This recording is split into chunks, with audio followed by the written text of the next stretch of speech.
ایران پر امریکی اور اسرائیلی حملے کے بعد مشرق وسطی میں صورتحال سنگین ہو گئی ہے۔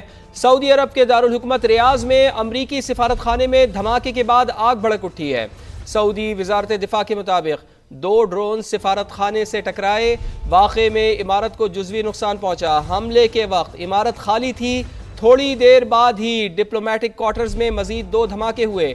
سعودی سیکیورٹی فورسز کے ہیلی کاپٹرز کا فضائی گشت بھی جاری ہے۔ امریکی سفارت خانے نے سعودی عرب میں مقیم اپنے شہریوں کو ہدایت کی ہے کہ وہ جہاں ہیں وہیں رہیں، غیر ضروری سفر سے گریز کریں۔ امریکی صدر ڈونلڈ ٹرمپ نے سعودی عرب میں اپنے سفارت خانے پر حملے کا جواب دینے کا اعلان کر دیا۔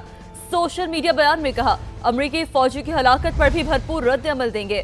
انہوں نے واضح کیا کہ فی الحال ایران میں زمینی فوج بھیجنے کی ضرورت نہیں۔ ایرانی حملوں سے اسرائیل لرز اٹھا، جگہ جگہ دھماکے اور سائرن کی آوازیں۔ تل ابیب، مقبوضہ بیت المقدس سمیت کئی علاقوں پر میزائل اور ڈرون داغے گئے، جس سے لوگ خوف کا شکار ہو کر بنکروں میں چلے گئے۔ ایران کی جانب سے کیے حملوں کے باعث اسرائیل کا آئرن ڈوم ناکام ہو گیا۔ میزائل اور ڈرون گرنے سے متعدد افراد کے زخمی ہونے کی اطلاعات ہیں۔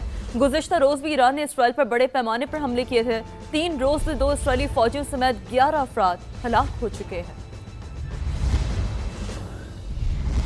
ایران کی جانب سے خلیجی علاقوں پر حملے تیز۔ قطر، UAE، کویت، اردن پر میزائل اور ڈرون سے حملے کیے گئے۔ دوحہ میں 5 دھماکے ہوئے ہیں جس سے خوف و ہراس پھیل گیا۔ UAE پر بھی ایران کی جانب سے حملہ کیا گیا۔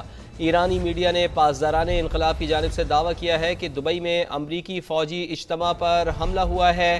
حملہ اس وقت کیا گیا جب 160 فوجی موجود تھے، جس میں 40 ہلاک اور 70 زخمی ہوئے۔ کویتی وزارت دفاع کا کہنا ہے کہ ایرانی جارحیت کے آغاز سے لے کر اب تک ہم نے 178 بیلسٹک میزائل اور 384 ڈرونز کو روکا ہے۔ قطر نے بھی 2 حملوں کو ناکام بنایا ہے۔ اردن میں بھی امریکی اڈوں پر ڈرونز داغے گئے ہیں۔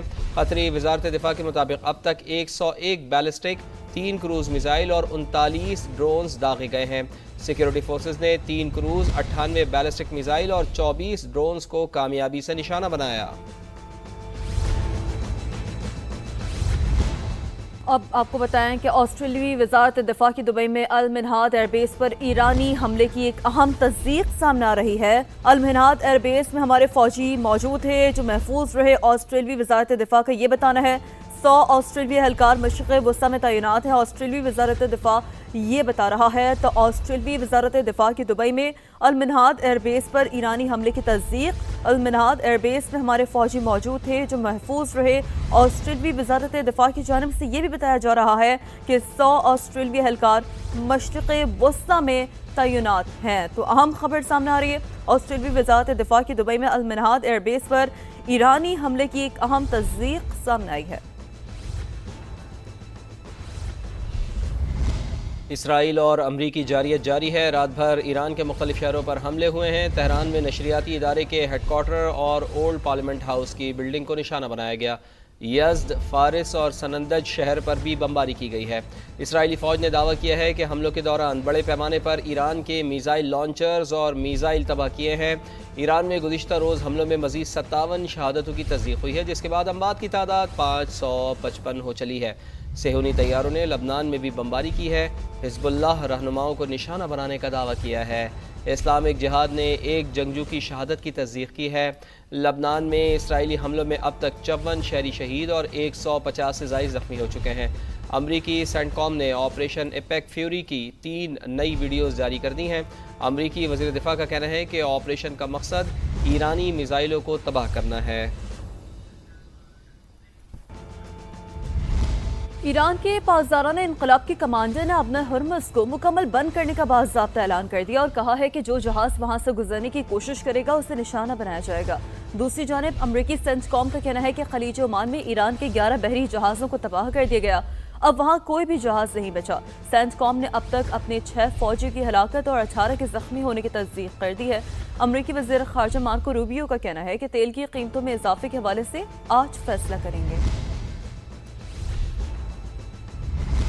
ایران کے خلاف جنگ میں امریکہ کو بڑا جھٹکا، 3 جدید F-15E لڑاکا طیارے تباہ۔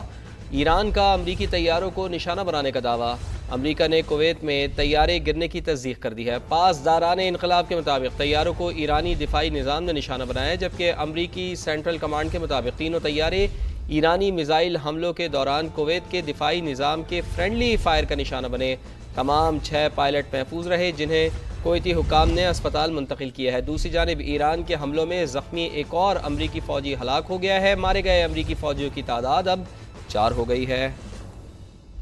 امریکی اور اسرائیلی جارحیت، ایران کا پلٹ کر وار، امریکہ کے 3 طیارے مار گرائے۔ پاسداران انقلاب نے بڑا دعویٰ کر دیا، بتایا امریکی طیاروں کو ایرانی دفاعی نظام نے نشانہ بنایا۔ امریکی طیاروں نے ایرانی حدود کی خلاف ورزی کی، جس پر انہیں نشانہ بنایا گیا۔ ہٹ ہونے کے بعد F-15 طیارے کویتی حدود میں گر کر تباہ ہو گئے۔ امریکہ کا رد عمل بھی سامنے آ گیا، طیارے فرینڈلی فائر کا نشانہ بننے کا دعویٰ کر دیا۔ سینٹ کام کے مطابق ایران مسلسل میزائل اور ڈرونز برسا رہا تھا۔ کویت کا دفاعی نظام بھی فعال تھا، اسی دوران طیارے فرینڈلی فائر کا نشانہ بن گئے۔ تینوں طیاروں کے تمام 6 پائلٹس بحفاظت ایجیکٹ کرنے میں کامیاب رہے۔ سوشل میڈیا پر 2 امریکی طیاروں کی ویڈیوز اور 3 پائلٹس کی تصاویر سامنے آ گئیں۔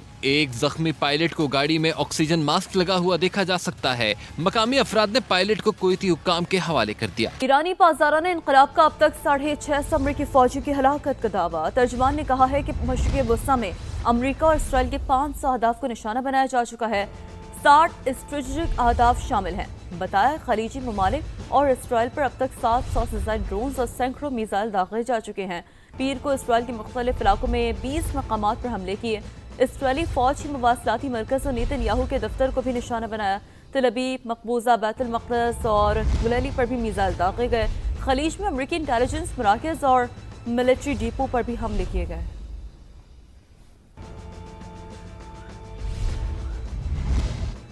امریکی وزیر خارجہ مارکو روبیو کہتے ہیں کہ ایران میں زمینی فوجی کارروائی کا فی الحال کوئی ارادہ نہیں۔ ایران پر سخت ترین حملے ہونا بھی باقی ہیں۔ ایران میں رجیم چینج موجودہ امریکی فوجی آپریشن کا باضابطہ ہدف نہیں۔ اگر ایرانی عوام خود موجودہ حکومت کا تختہ الٹ دیں تو امریکہ اسے خوشائن سمجھے گا۔ The United States is conducting an operation to eliminate the threat of Iran's short-range ballistic missiles. Why does Iran want that ballistic missile capability? What they are trying to do and have been trying to do for a very long time is build a conventional weapons capability as a shield. You see the attacks they're conducting right now? They're attacking airports, they're attacking hotels, they're hitting not just military bases, they're attacking our embassies directly. We notified Congress. We notified the Gang of Eight, we notified congressional leadership. There's no law that requires us to do that. The law says we have to notify them 48 hours after beginning hostilities. The President always has the options to undertake whatever operations he decides to do as the Commander-in-Chief. That said, we believe the objective that we have set for this mission, which is the destruction of their ballistic missile capabilities, both launch capability and manufacturing, can be achieved without ground forces. Iran کبھی surrender نہیں کرے گا، اپنی خود مختاری کا ہر صورت دفاع کریں گے۔ اقوام متحدہ میں ایرانی مندوب نے واضح کر دیا، کہا ایران کا جوہری پروگرام پرم مقاصد کے لیے ہے، پرم جوہری ٹیکنالوجی کا حصول جاری رکھیں گے۔ میڈیا سے گفتگو میں ایرانی مندوب نے مزید کہا کہ امریکہ اور اسرائیل اسکولوں، اسپتالوں اور رہائشی عمارتوں پر حملے کر رہے ہیں۔ اقوام متحدہ کو اس قسم کے واقعات پر خاموش نہیں رہنا چاہیے۔ 8 February 2026 the United States, in full coordination with Israel, launched a second deliberate and unprovoked military attack against the Islamic Republic of Iran. This is a flagrant violation of the Charter of the United Nations. As long as aggression continues, Iran will defend itself decisively and without hesitation. Iran does not seek war. Iran does not seek escalation, but Iran will not surrender. قطر کا اقوام متحدہ کی سلامتی council کو خط۔ قطر کا اپنی حدود میں ایرانی حملوں پر اظہار مذمت۔ قطر نے اپنی خود مختاری کی خلاف ورزی کو ناقابل قبول قرار دے دیا ہے۔ حملوں پر جوابی کارروائی کا حق محفوظ رکھتے ہیں۔ قطر کا خط سامنے آیا، حملے اچھے ہمسائیگی کے اصولوں کے منافی ہیں، بلا جواز ہیں۔ قطر کی فوری کشیدگی ختم کرنے اور مذاکرات کی اپیل بھی سامنے آئی۔ ایران کے وزیر خارجہ عباس عراقچی نے کہا ہے خامنائی کا قتل مذہبی جرم ہے جس سے سنگین نتائج ہوں گے۔ ایران کے علاقائی ممالک کے ساتھ کوئی جنگ نہیں۔ مقامی ٹی وی کو انٹرویو میں عباس عراقچی نے کہا ایران پر حملے سے متعلق علاقائی ممالک کو امریکہ پر دباؤ ڈالنا چاہیے۔ امریکی اڈے ہمیشہ ہمارے ہدف پر رہیں گے۔ موجودہ جنگ کو خطے کی جنگ نہیں سمجھتے. ہم خطے کے ممالک پر نہیں بلکہ امریکی اڈوں پر حملہ کرتے ہیں. خطے میں امریکی اڈے ہمارے لیے جائز ہدف ہیں. اپنے دفاع کے لیے وہ سب کچھ کریں گے جو ضروری ہوگا. ایرانی وزیر خارجہ نے سوشل میڈیا پر منیاب اسکول میں شہید بچوں کی قبروں کی تصویر شیئر کر دی.